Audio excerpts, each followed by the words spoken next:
In the deep reaches of the Orion Spur, where the lanes of commerce stretched thin and vulnerable, the pirate clans thrived.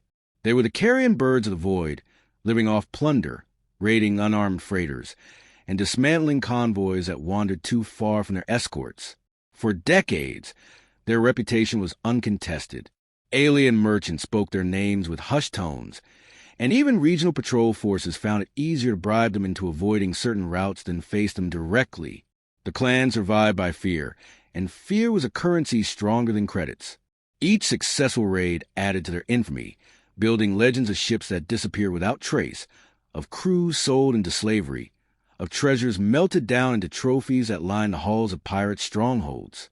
Among the clans, one in particular thrived on arrogance. They called themselves the Crimson Fangs, an assembly of raiders who prided themselves on leaving no survivors. Every tale told in the underworld confirmed it. Once the Fangs marked a vessel, it was a death sentence. Their fleets were fast, cloaked in captured stealth modules, and their captains were ruthless. They preyed on the weak and considered themselves invincible. Alien governments despised them, civilians feared them, and mercenaries revered them. Yet for all their terror, the Crimson Fangs had grown complacent, feeding too long on predictable victims, believing that their dominance of shadows would last forever. It was in that climate that whispers of a new species began to circulate. Humans. The name alone stirred curiosity and dismissal in equal measure. They were a young civilization on the galactic stage, barely a century past their first warp drives, unknown in the chronicles of great powers. What little information spread was contradictory. Some claimed they were fragile, unable to withstand radiation that many species endured without harm. Others said they were reckless and prone to war, their history drenched in conflict long before they left their cradle world. Few encounters with humans have been recorded, and those who met them disagreed on what kind of beings they truly were. To the Crimson Fangs, the matter was simple. If humans were untested, they would be easy prey. If they were reckless, they would fall all the quicker. Either way, they were profit waiting to be harvested. The decision came swiftly. A human vessel was detected traveling through an outer corridor of the Triangulum trade spine. Reports showed it to be a medium freighter, lightly armed, crew of no more than 24, hauling supplies between colonies. No escorts, no distressing anomalies. A perfect target. The pirates reviewed its schematics through black market intercepts and confirmed the weaknesses. Minimal point defenses, subpar shielding, and engine cores not designed for combat pursuit. The Crimson Fangs laughed when intelligence was laid before them. Some suspected a trap, but their leader silenced such doubts. Humans were newcomers. What trap could such primitives lay against seasoned raiders? The clan declared it would be another feast, another easy kill to add to their tally. Preparations began with ritual precision. The fleet assembled in a pocket of nebular dust, where their stealth fields rendered them nearly invisible. Scouts laid beacon nets to distort navigation sensors, and false transmissions were seeded into the space lanes to mimic damaged civilian craft. Everything followed the tried and tested formula that had served them for decades. The plan was flawless in their eyes. Lure the human freighter into range, disable its engines, board, plunder, enslave the survivors, and burn the wreckage. Captains boasted one another about who would claim the choicest prizes. Warriors sharpened their blades and checked their rifles. The clan's leader, a scarred veteran who had survived 100 battles, proclaimed this raid would prove once again that the Crimson Fangs feared no species. Time passed, and the moment arrived. The human freighter entered the designated kill zone, its signal broadcasting in standard galactic protocol. Its profile matched the intelligence exactly. A civilian hauler, plodding at sublight, engines humming at constant speed, no signs of distress. The pirates moved into position with silent anticipation, their ships fanning out like predators encircling prey. Cloaked and invisible to ordinary scans, they relished the thought of the slaughter to come. At a command, the net collapsed around the human ship. Jammers screamed to life, blanketing communications. Gravity wells pinned the vessel, preventing it from escaping into faster-than-light corridors. Ion bursts struck the freighter's shields, draining them within seconds. To the raiders, the hunt was already won. The human vessel slowed. Its engines flickered, then cut out entirely. On pirate decks, roars of triumph echoed through the halls. Warriors pounded their chests, convinced they were seconds away from easy plunder. The clan leader issued boarding orders with relish. Yet what struck some of the younger raiders as odd was a complete absence of panic. The freighter's distress signal was activated, but its crew made no attempt to break formation or scatter. No erratic maneuvers, no desperate bursts of engine power. The ship simply drifted, calm as still water, as though it had surrendered before the battle had even begun. The pirates laughed at what they perceived as weakness. To them, it was proof that humans were cowards, unworthy of respect. The first boarding skiffs launched. Grappling fields locked onto the freighter's hull, and corridors were cut open with breaching torches. Warriors surged forward, weapons drawn, prepared to meet terrified, pleading civilians. They expected screams, frantic resistance, a pitiful attempt at bargaining. Instead, silence greeted them. The human corridors were dimly lit, clean, sterile, almost unnervingly so. Air levels were within normal range, atmosphere stable, no signs of chaos. The pirates advanced cautiously, but arrogance kept their guard low. They shouted taunts into the emptiness, mocking the unseen crew. Yet the humans did not reply. When they encountered the first crew members, the impression grew stranger still. The humans did not cower or beg. They stood still, hands raised, faces unreadable.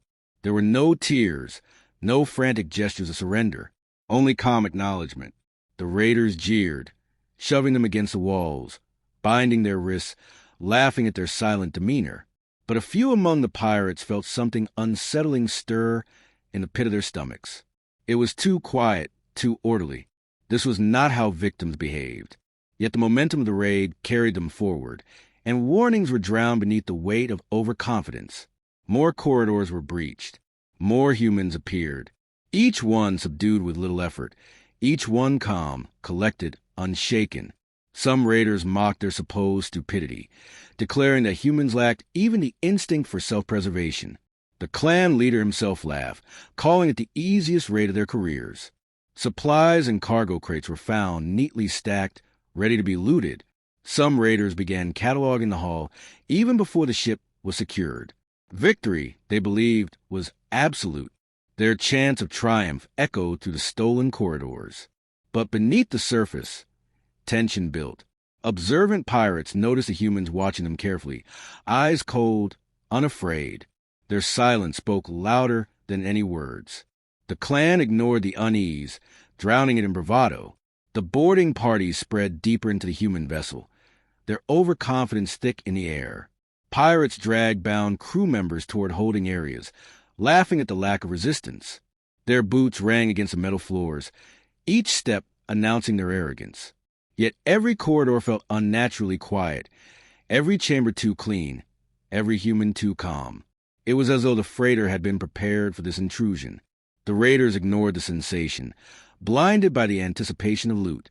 They mistook silence for surrender and stillness for fear, never considering the possibility of design. The first crack in their certainty came when a group of raiders attempted to breach a storage bay. Expecting stacked supplies, they were met instead with an explosion of improvised weapons, pipes, tools, cutting torches wielded by unarmed humans. What should have been a slaughter of helpless civilians transformed into a melee of startling brutality. Humans attacked with raw ferocity, showing no hesitation. A wrench became a hammer of bone-breaking power, a plasma torch a weapon of searing death. Pirates staggered under the onslaught, shocked by the refusal to cower. Their training and armor gave them an advantage, but the humans fought with intensity that defied reason. Even unarmed, they struck until their bodies collapsed, refusing to yield an inch. For every human cut down, two more hurled themselves into the fray, eyes burning with the refusal to submit. Word spread quickly through the columns of resistance that defied expectation. Pirate leaders scoffed at the reports, dismissing them as isolated incidents. Yet as more boarding teams reported casualties, the truth clawed at their confidence. These were not weaklings begging for mercy. These were predators in waiting. Panic began to ripple through the lower ranks, who whispered of human madness, of beings who did not fear pain, who welcomed combat as though it were their birthright. Captains barked orders to tighten ranks, but the psychological edge had shifted. What had been an easy raid was beginning to taste of something different, something dangerous. Then the ship itself awoke. Panels flickered, dormant lights blazing to life. What had appeared as a civilian freighter began to reveal hidden systems. Automated turrets unfolded from recesses in the walls, targeting pirate intruders with ruthless precision. Security drones, previously concealed in storage alcoves, emerged in disciplined formation.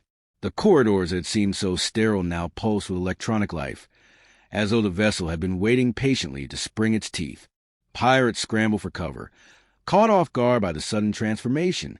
What they had believed was a defenseless hauler revealed itself as a vessel of layered deception, its true nature concealed beneath the mask of weakness. Amid the chaos, human crew members moved with chilling coordination. Their calm had not been submission, but preparation. Each one acted with rehearsed precision, triggering mechanisms, rerouting power, and coordinating through secure channels the pirates could not penetrate. Entire sections of the ship shifted under their control, doors sealing, bulkheads locking, life support rerouting to isolate invaders. Pirates found themselves cut off from one another, trapped in compartments designed to suffocate or burn them out. The hunted had become the hunters, and the Fangs were only beginning to understand the enormity of their mistake.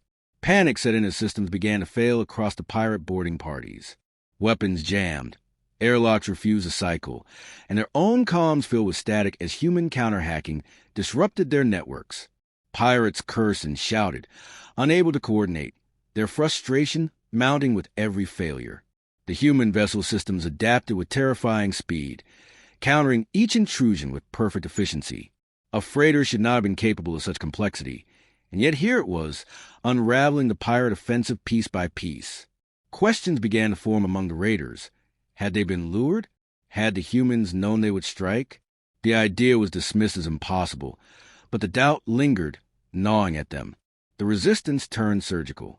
Human fighters did not seek open confrontation, where they were outnumbered. Instead, they exploited knowledge of their own vessel, vanishing into maintenance shafts, striking from shadows, retreating before reinforcements could gather. Pirates fell to traps they could neither predict nor counter. Ventilation ducts filled with fire-suppressing gases suffocated squads in silence. Gravity plating shifted abruptly, sending armed warriors crashing into ceilings before being torn apart by drones. Each loss eroded morale further, the whispers growing louder. These were not prey. These were predators disguised as prey, and they had been waiting all along. The turning point came when pirates realized their own ships were being tampered with. Reports flooded in from the fleet outside, systems flickering, navigation controls seizing, targeting sensors failing. Somehow, the human vessel was reaching into their systems, bypassing security with horrifying ease. Pirates screamed into the comms as weapons turned offline, engines stalled, and airlocks cycled without command. Entire crews were vented into space, victims not of battle but of unseen hands pulling strings. The realization sank in with icy dread. The humans had anticipated not only the boarding, but the fleet itself. The Crimson Fang, seasoned predators of the stars, were dancing on puppet strings woven by their supposed victims. Panic blossomed into chaos. The pirates had built their legend on fear, but now that legend fractured under the weight of their own terror. They had never faced an enemy who refused a break, who turned submission into strategy, who made every weakness into a weapon. Their arrogance, once their shield, had become their greatest liability. The humans exploited it ruthlessly, each step of their plan unfolding with merciless precision. The corridors rang not with pleas for mercy, but with the screams of raiders undone by their own overconfidence. The clan leader raged, demanding order, swearing that humans could not possibly overpower them. He rallied his warriors with promises of slaughter, declaring that numbers would crush defiance. Yet even as he shouted, his own systems failed around him. The flagship trembled under the pressure of human intrusion. Status boards lit with error after error, weapons falling silent, engines cutting out. His bravado faltered as realization clawed its way into his mind. The enemy he thought weak had been studying him all along. The easy kill had become a carefully laid snare. Every pirate who still clung to confidence was stripped of it when they saw their comrades fight humans in close quarters. The humans did not retreat, did not beg, did not yield. They fought wounded, bled without hesitation, and when they fell, they did so with hands reaching still for their enemies' throats. They fought like creatures who had been tempered in endless war, who saw death not as fear, but as inevitability. Against such resolve, numbers meant nothing. Each confrontation eroded pirate morale until the very thought of facing another human filled them with dread. The Crimson Fangs had built their empire on the belief that fear made them invincible. But in the shadows of that human vessel, they discovered a truth they had never considered. Fear cuts both ways, and now it was they who trembled in its grasp.